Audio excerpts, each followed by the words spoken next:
Apple continues its sweep to roll out USB-C to more devices. The change comes nearly a month after Apple retired its Lightning charger, a milestone moment toward universal charging amid pressure from EU regulators.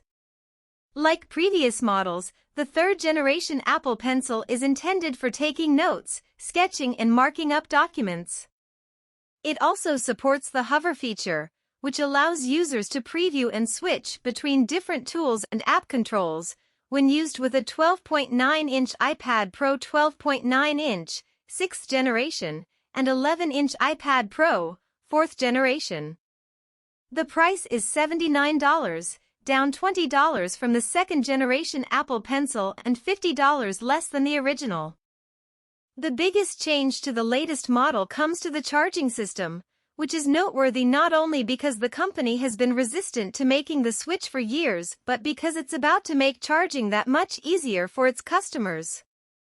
At its iPhone 15 event in September, the company announced all of its next-generation smartphones and new AirPods Pro will launch with USB-C charging.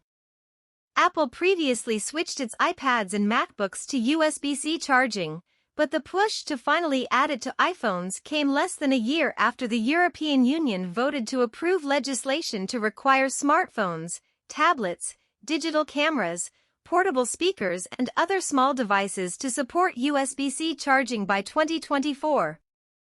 The first-of-its-kind law aims to pare down the number of chargers and cables consumers must contend with when they purchase a new device and to allow users to mix and match devices and chargers even if they were produced by different manufacturers. In doing so, however, Apple will give up control of its wired charging ecosystem, and identifying good chargers from bad ones won't be obvious to many consumers. Although Apple does not break out its Pencil sales numbers, David McQueen, a director at ABI Research, estimates about 42 million have been sold since it launched in 2015, considering 420 million iPads have been sold since then, assuming 10% or fewer of these consumers have bought an Apple Pencil.